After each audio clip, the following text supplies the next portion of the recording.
તત્સત પરમાત્માએ સદગુરુ મહારાજનો જય. હવે આપણે જોઈએ વેદાંતના કેટલાક કઠણ શબ્દોનો ખુલાસો, એટલે શબ્દકોશનો ખુલાસો. વેદાંત ભાષામાં ઘણીવાર અઘરા શબ્દો લાગે, એટલે કે એનો ખુલાસો અગર તો એ ભાષા આપણે ન જાણતા હોય તો લાચારી રહે છે. એનો લાભ બીજા ઉઠાવે, એટલે કે એ શબ્દોનો ફક્ત જે અર્થ કરી જાણે છે એનામાં અહમ આવે છે. માટે આપણે એના લક્ષાર્થ માટે, એના ખરા રહસ્ય માટે આપણે એ વેદાંતના કઠણ શબ્દો જે લાગે એનો ખુલાસો શાસ્ત્ર મત મુજબ કરવા પ્રયત્ન કરીએ છીએ. તો એક, અલૌકિક.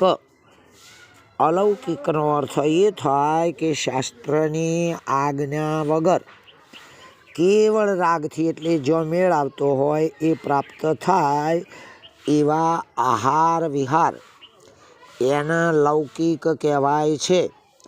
તે લૌકિક વ્યવહારોથી જે બિલકુલ ભિન્ન હોય તેને અલૌકિક કહેવાય છે.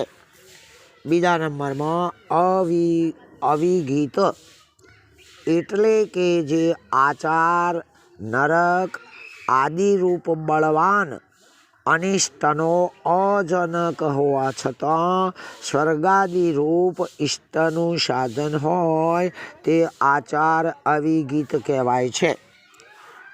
હવે અવ્યુત્પન્ન પુરુષ, એટલે કે જે પુરુષને અમુક શબ્દનો અમુક અર્થ છે એવું જ્ઞાન ના હોય એ પુરુષને અવ્યુત્પન્ન કહેવાય છે.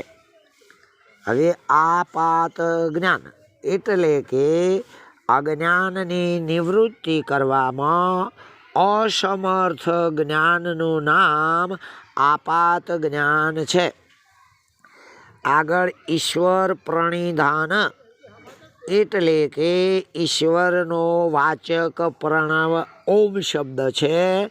તે ઓમ રૂપ પ્રણવનો જે જપ તથા માંડુક્ય ઉપનિષદ પંચીકરણ વાર્તિકમાં કહેલા પ્રકારનું તે પ્રણવ અર્થનું જે ચિંતન, તેનું નામ ઈશ્વર પ્રણિધાન કહેવાય છે.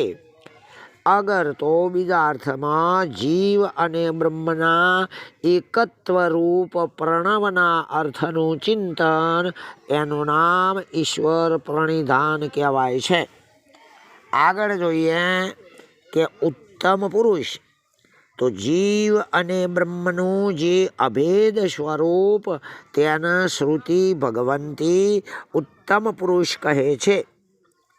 હવે ગ્રંથો ત્રણ પ્રકારના હોય છે.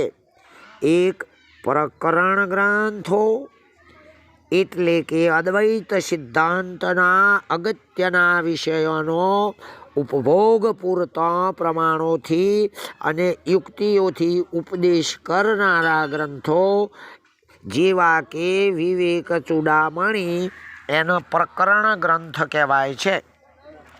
બીજા નંબરમાં પ્રમેય ગ્રંથો, એટલે કે અદ્વૈત સિદ્ધાંતના સર્વ વિષયોનો પુષ્કળ પ્રમાણોથી અને નાનાવિધ યુક્તિઓથી ઉપદેશ કરનારા ગ્રંથો, જેવા કે શંકર ભાષ્ય સહિત ઉપનિષદો, શ્રીમદ ભાગવદ ગીતા અને બ્રહ્મસૂત્રો અને વેદાંત દર્શન, એના પ્રમેય ગ્રંથ કહેવાય છે. હવે આકાર ગ્રંથો, તો ભેદવાદના ખંડનની યુક્તિઓના ભંડારવાળા ગ્રંથો, જેવા કે અદ્વૈત સિદ્ધિ, એના આકાર ગ્રંથો કહેવાય. તર્ક, એટલે પ્રતિવાદી જે ન માનતો હોય તેને યુક્તિથી તે વસ્તુ, એટલે સિદ્ધાંત મનાવવો, તેનું નામ તર્ક. હવે પ્રજ્ઞાન ઘન, તો તો સર્વદા એક રસજ્ઞાન રૂપપણું જેના બુદ્ધિપણું કહે છે તે બ્રહ્મનું બુદ્ધપણું એટલે પ્રજ્ઞાન ઘન કહેવાય છે. હવે બાધ તો અધિષ્ઠાન બ્રહ્મમાં આ પ્રપંચનો ત્રણેય કાળમાં અભાવ નિશ્ચય થાય તેને અપવાદ કહે છે. અને આ અપવાદ એટલે બાધ અથવા વિલાપન કહે છે. એ બાદ ત્રણ પ્રકારનો હોય છે: શાસ્ત્રીય બાદ, યૌકિતક બાદ અને પ્રાત્યક્ષિક બાદ. હવે જોઈએ શાસ્ત્રીય બાદ. તો નેહ નાનાસ્તિ કિંચન એવા શાસ્ત્ર પ્રમાણથી અધિષ્ઠાન બ્રહ્મમાં સર્વ પ્રકારના અભાવનો જે નિશ્ચય થાય છે એને શાસ્ત્રીય બાદ કહે છે. બીજા નંબરમાં યૌકિતક બાદ.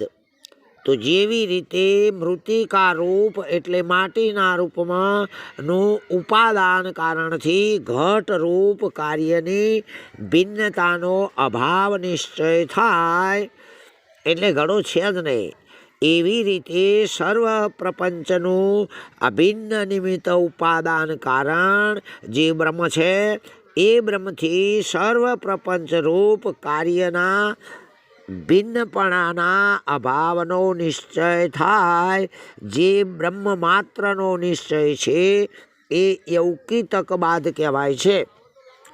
નંબર 3માં પ્રાત્યક્ષિક બાદ એટલે કે અહમ બ્રહ્મ તત્વમસી એવા મહાવાક્ય જન સાક્ષાત્કાર વડે જે કાર્ય પ્રપંચ સહિત અજ્ઞાનની નિવૃત્તિ છે તેને પ્રાત્યક્ષિક બાદ કહે છે.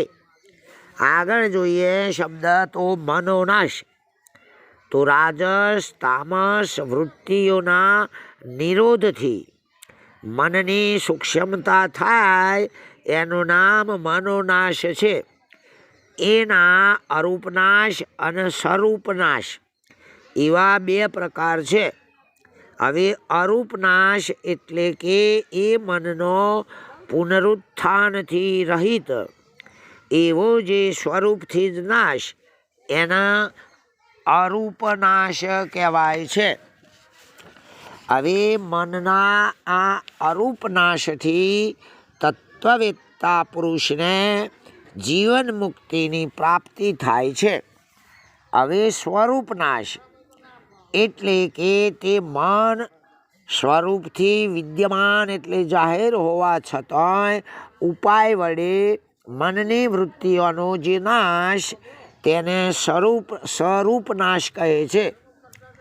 મનના આ સ્વરૂપનાશથી આ તત્વવેત્તા પુરુષને જીવન મુક્તિની પ્રાપ્તિ થાય છે. હવે જોઈએ યોગક્ષેમ. એનો અર્થ યોગ એટલે અપ્રાપ્ત વસ્તુની પ્રાપ્તિ, મિલન થવું એમ. બીજું દેહાદિક સર્વ અનાત્મ પદાર્થમાં આત્મતત્વ બુદ્ધિના પરિત્યાગથી આ જ્ઞાનવાન પુરુષની બ્રહ્માનંદ સ્વરૂપે જે સ્થિતિ થાય એનું નામ યોગ છે. હવે ક્ષેમ તો પ્રાપ્ત પદાર્થની રક્ષા, જે છપા એને સાચવવું એને ક્ષેમ કહેવાય. ગીતામાં યોગ ક્ષેમ વેહામહમ કહ્યું છે. હવે જોઈએ આગળ બે તો પ્રબળ પ્રારબ્ધના યોગ સંબંધ વડે પણ વિદ્વાન પુરુષની બ્રહ્મનિષ્ઠામાંથી જે અપ્રચ્યુતિ છે એનું નામ ક્ષેમ છે. હવે શબ્દ છે લોક સંગ્રહ. સદાચારમાં પોતે પ્રવર્તે અને લોકોને પણ તે સદાચારમાં પ્રવર્તાવે એને લોક સંગ્રહ કહે છે. હવે વિરાટ એટલે સમષ્ટિ થોડ શરીર સહ ઉપહિત જે ચૈતન્ય તેને વિરાટ એટલે વૈશ્વાનર કહેવાય છે. વિવિધ પ્રકારથી પ્રકાશમાન દેખાતો હોવાથી તેને વિરાટ કહેવાય છે અને સર્વ નરોનો અભિમાની હોવાથી તેને વૈશ્વાનર કહેવાય છે. હવે વિપાક તો કર્મના ફળનું નામ એને વિપાક કહે છે. હવે સંપત્તિ મહાવાક્ય વડે હું બ્રહ્મરૂપ છું એવા પ્રકારનું જે જ્ઞાન ઉપજે છે એનું નામ સંપત્તિ છે. હવે સ્વરૂપાભિનિષ્પતિ સ્વરૂપાભિનિષ્પતિ તો જીવ અને બ્રહ્મના અભેદ જ્ઞાન વડે ઉપજેલું સર્વદ્વૈતથી રહિત તારૂપ જે ફળ તે સ્વરૂપાભિનિષ્પતિ કહે છે. અવશિષ્ટ એટલે કે જે પુરુષ વેદોની પ્રમાણતાનો સ્વીકાર કરે છે તેને શિષ્ટ પુરુષ કહેવામાં આવે છે. હવે આગળ જોઈએ તો અજ્ઞાન. તો અજ્ઞાન શબ્દના 5 અર્થ થાય છે. 1. કાર્ય માત્રનું જે ઉપાદાન હોય અને સત અને અસત શબ્દથી કહી શકાય નહીં એને અજ્ઞાન કહેવાય છે. બીજા નંબરમાં કેટલાક જ્ઞાનનો અભાવ એને પણ અજ્ઞાન કહે છે. ત્રીજા નંબરમાં જે મિથ્યા હોય પણ મિથ્યા હોઈને સાક્ષાત જ્ઞાન થવાથી નિવૃત્ત થાય તેને અજ્ઞાન કહેવાય છે. જે સત્ય પદાર્થથી અને અસત્ય પદાર્થથી વિલક્ષણ હોય તેને પણ અજ્ઞાન કહે છે. 4 નંબરમાં એટલે કે અજ્ઞાન સત્ય નથી, કેમ કે જ્ઞાનથી તેનો નાશ થાય છે, અને તે અસત્ય પણ નથી, કેમ કે હું બ્રહ્મને જાણતો નથી એવો અજ્ઞાનનો અનુભવ થાય છે, માટે તેને અનિર્વચનીય પણ કહી શકાય છે. હવે અજ્ઞાન એમાં 5મા નંબરમાં 5મા ભાગમાં સત વસ્તુથી વિલક્ષણ અનાદિ તથા જ્ઞાનથી નિવૃત્ત થાય એવો પદાર્થ તે અજ્ઞાન કહેવાય છે. અસત એટલે એ કોઈ વસ્તુ નથી, માટે અસતથી વિલક્ષણ એમ અહીં કહ્યું નથી. એને જ મૂળ પ્રકૃતિ પ્રલયાવસ્થા અવ્યક્ત અવ્યાકૃત અક્ષર અવિદ્યા તમ વગેરે શબ્દોથી અજ્ઞાન કહેવાય છે. તો અજ્ઞાનના બીજા અર્થો માટે ઘણા ગ્રંથો જોવા જેવા છે. તો અજ્ઞાનના 2 પ્રકાર છે, મૂલાજ્ઞાન, તુલાજ્ઞાન. તો શુદ્ધ ચેતનને આશરે રહી એ શુદ્ધને ઢોકે એ મૂલાજ્ઞાન. તુલાજ્ઞાન એટલે પદાર્થ ઘડા જેવા અવિચ્છિન્ન એટલે જુદા નહીં એવા ચેતનને ઢોકે તે તુલા અજ્ઞાન કહેવાય છે.